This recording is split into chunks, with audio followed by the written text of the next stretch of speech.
Breaking news! Palasyo pinaimbestiga si Congressman Leandro Levisti.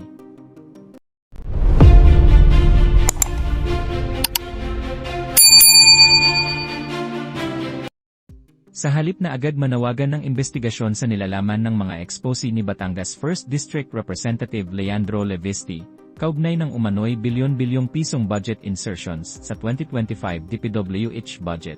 Ang pinuntirya ng palasyo ay ang paraan kung paano napunta sa kongresista ang tinaguriang Cabral Files.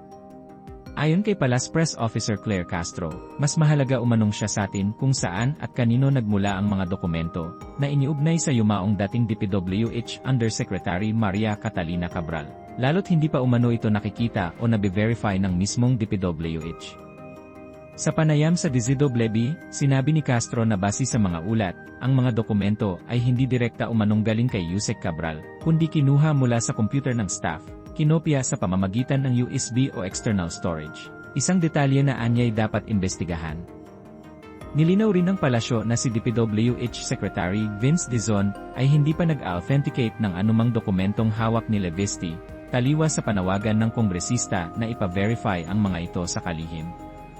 Noong December 24, naglabas si Levisti ng mga dokumento ng sinasabing DPWH documents na naglalaman ng summary ng allocables o pondong inilaan sa mga distrito ng mga mambabatas mula sa NEP hanggang sa pinal na 2025 budget. Gayunman, mariing sinabi ng palasyo na hindi nila papansinin ang mga dokumentong hindi authenticated ng DPWH at tinawag ang mga ito bilang chismis na walang probative value.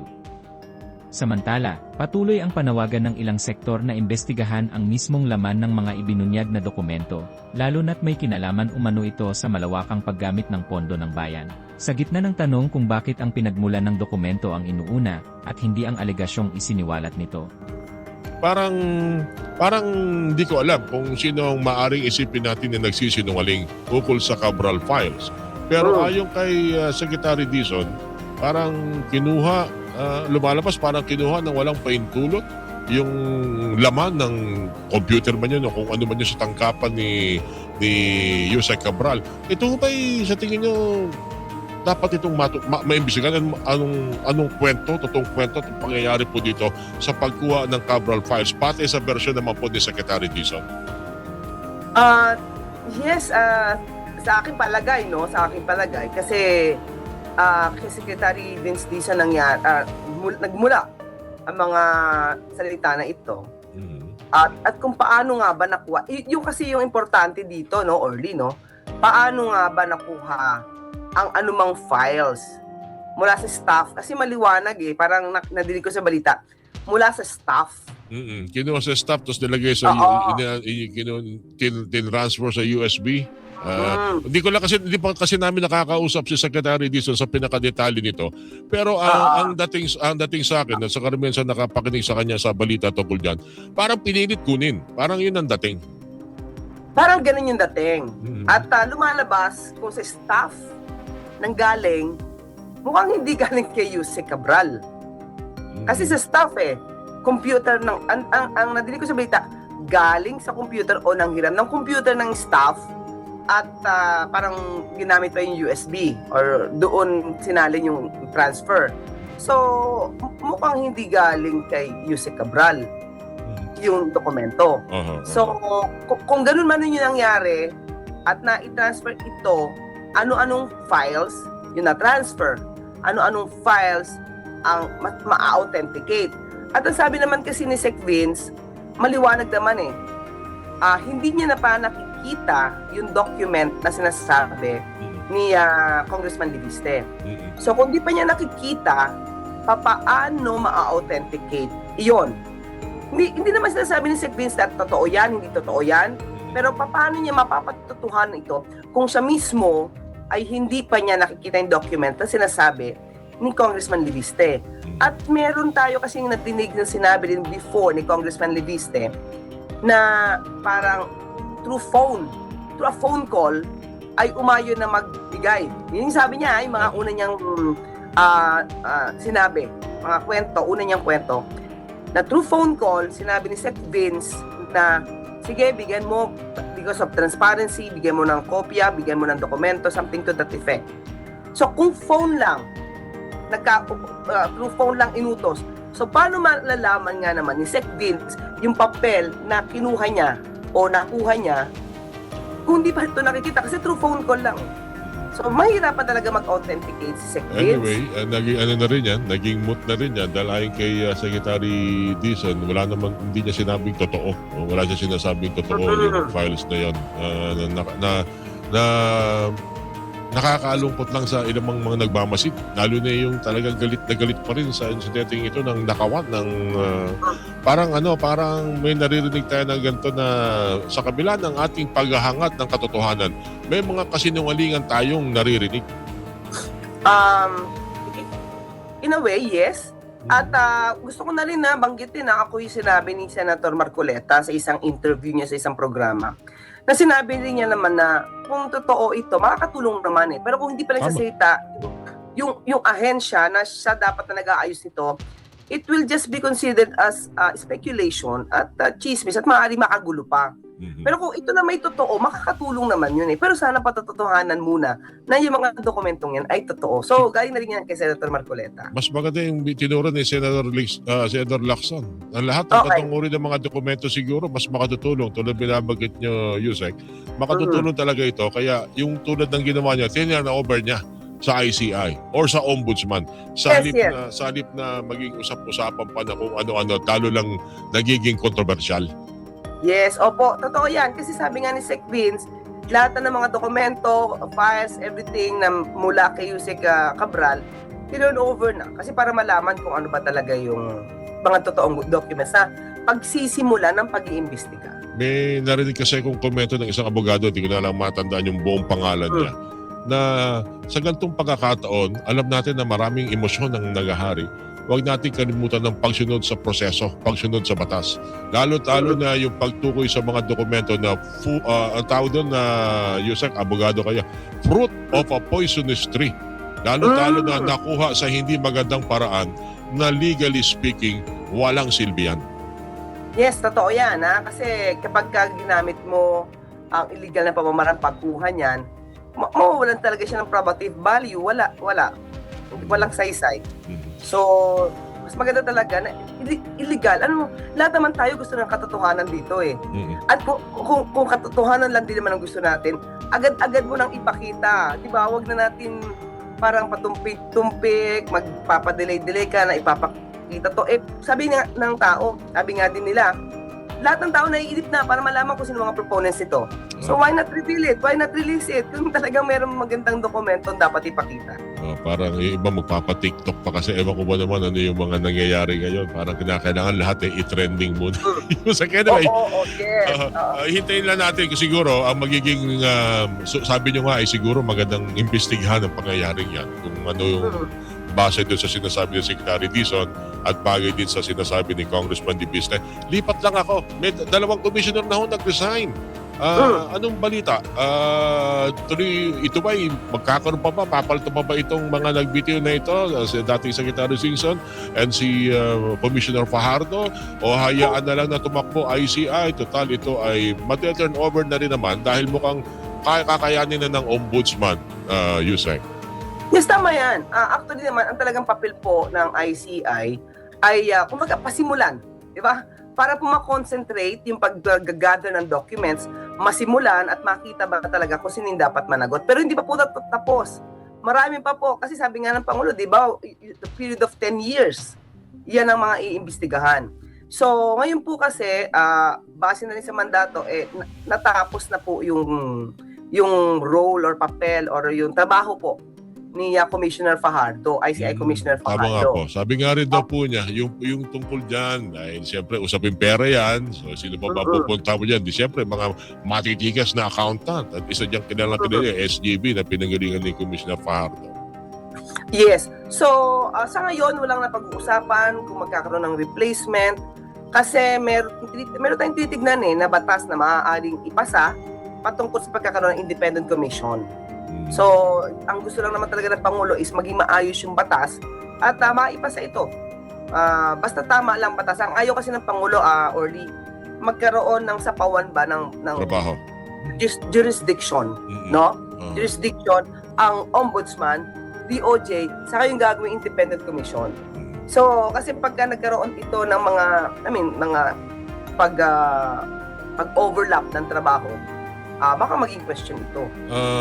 Tama bang isipin na hindi kasi kung ano man ang maaprubahan na dito sa Independent People's Commission ito, dapat hindi siya mas mataas sa ombudsman. Tama ho ba yun? Yes, sir?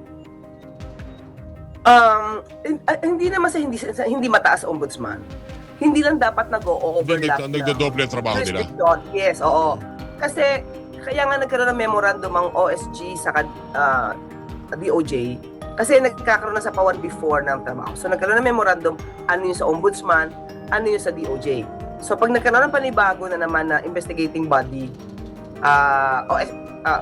DOJ and ombudsman okay, kung nagkaroon man ng overlap ng trabaho, sabi ko baka magkaroon ng question or magkagulo ulit. So dapat ang Pangulo, sabi lang ng Pangulo, hindi dapat nagsasapawan ng trabaho kung magkakaroon man ng independent commission. May humihiling kasi na dapat i-certify urgent ng Malacanang itong Independent People's Commission na ito dahil nakabitin sa Kamara na nakabitin daw Yes, sir.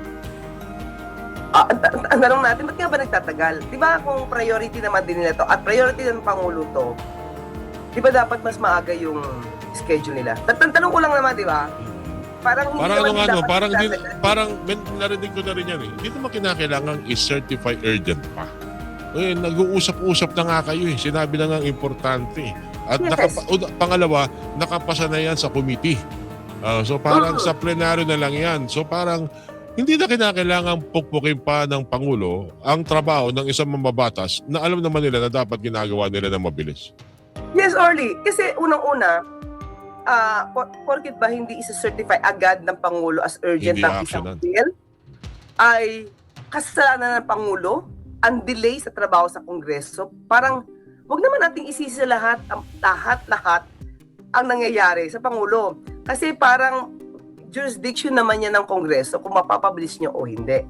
The mere fact na sinabi niyang priority bill ito, it's up to you kung paano nyo i-schedule yung inyong mga hearings, di ba? Yung kanilang mga activities dyan sa Senado para maipasa yan. Ibig sabihin, hindi naman kasi tuto ng Pangulo kung magkakaroon ng independent commission na base sa batas. Pero it's up to them kung paano itong papabilisan. Huwag natin isisi, may mga mambabatas kasi, Orly, na kasalanan ng Pangulo kung bakit hindi napasa to. Kasalanan ng Pangulo, bakit hindi napatawag itong si Yuse Cabral.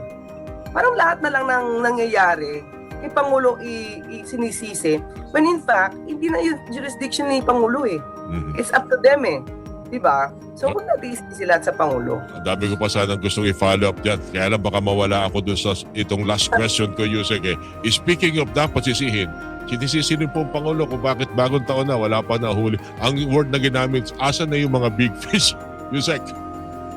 Nakakasuhan at ikukulong. Oo. Actually, sa apat na buwan, ang dami na nangyari. Alam natin yan, Orly. Kaya lang, ito na naman tayo Dapat lagi na lang kay Pangulo sinisisi. Una, may independent commission. Ang bilis magtrabaho. Nandiyan ang ombudsman. Nandiyan ang DOJ. Once na-submit yung complaint or recommendation for filing, nasa kamay na po yan ng ombudsman. Ngayon, ang pangako ng Pangulo, maraming hindi magiging merry ang Christmas. Bilangin natin ang lahat na aresto since then. Ilan na ang may warrant of arrest, ilan na nagtatago, ilan na nakakulong, including na natin ang yung pinakamalaki, sasabi, yung Diskaya, diba? Hindi sila pinayagan sa furlough, yung request nila for furlough. So, ito ay inisyal lamang ng mga gawain. Tama naman ang Pangulo maraming hindi magme-Merry Christmas. Pero, hindi naman niya tinumbok agad na ito si ganyan, o si congressman ganyan, o si senator ganyan. Wala siya sinabi. Ang sinabi lang niya, maraming hindi magiging merry ang Christmas. Tinupad niya naman yun Dahil pinabilis niya yung trabaho. Pero kasi ang tinitignan ng mga tao, pag tinitignan ng mga masyadong meticuloso, dapat si ganyan, si senator ganyan, dapat nakakulong na. Pero tandaan natin, yun ang inaabangan nila kasi Yusek, yung mabibigat na pangalan sa Senado at sa Kamara. Yes, pero hindi pa naman natatapos yung term ng Pangulo Ang sinabi niya nung bago magpasko, maraming hindi magiging Merry Christmas. Marami naman talagang hindi naging Merry ang Christmas Okay. Pero yung tungkol sa mga politiko or what, lahat naman to dapat daanin sa due process. Hindi porkit nabanggit yung pangalan, ay dapat nakakulong na. Tandaan natin, Orly, ito tandaan natin. 4 na buwan pa lang to, ang dami ng perang na isole, na mga kickbacks Kickbacks, marami na naisole. Although marami pang dapat kunin pero at least may naisole. Marami na naisole. Marami na na-freeze ang assets. Marami nang kinakasuhan ng BIR. Marami na, sabi ko marami nagtatago. May mga passport na na-cancel. So, ito pa ba ay hindi nakikita ng ibang tao? Yung puro negatibo ang ibinibigay sa media na impact or masyadong negatibo ang mga sinasabi sa media patungkol sa Pangulo. Pero itong mga nagawa, hindi nila nababanggit. Tandaan natin, Orly, 4 months pa lang. Pero, muli, sa 6 na taon ni dating Pangulo Duterte, binanggit yung 2020 na ghost projects, maraming ghost projects. Tatanungin kita, Orly, matagal ka naman dyan sa GMA bilang anchor. May nadinig ka ba na mga tao na nagsole ng kickbacks sa loob ng 6 na taon ni dating Pangulong Duterte? Wala. Wala po. Wala. May kinasuhan bang malalaking isla or DPWH patungkol sa 2020 ghost projects? Wala. Wala rin. 6 na taon yun. Hanggang ngayon, wala. Ang Pangulong Marcos Jr. lang ang nagsasagawa na to. So, sana yun yung makita nila. So, hindi nila nakikita yun Diba? Ang iba kasi na, ito, mga mambabatas, lagi, puro, sasabihin nila, yabang lang sa Pangulo, ano lang pangako mo. Well, wag naman sila maging binye. Wag silang maging bulag. Kasi at wag silang natutulog sa pansitan o nag-hibernate ng matagal na panahon. Tignan nila yung nagawa. Sa ngayon, ilan ng amount ang naisusole na kickbacks. Yan lang. Alright. Dapat pala 1 hour ang ating inalat. Pwede ba? Oo, Ang dami ko gusto i-follow up Pero ulitin ko lang yung aking first question kasi hindi lang naging malinaw. Although may pwede kayo nahahayaan na lang itong composition nito ng ICI hanggang formally ma-turn over ito sa Ombudsman and no more appointments coming from the President. For the meantime, yung pa lang, walang napag-uusapan. Dahil nga sabi natin, inabangan natin yung batas na magsasagawa ng Independent Commission. Ayan, okay. And at the same time, nandiyan naman yung Ombudsman, DOJ, na mabilis din naman na nag-iimbestiga patungkol dito sa flood control projects. Yes, At kung kayo naman ang tatanungin mga kababayan, ano kaya ang inyong reaksyon at komento sa balitang ito? Please comment down below at huwag na rin kalimutang i-like at share ang ating video. Thank you for watching.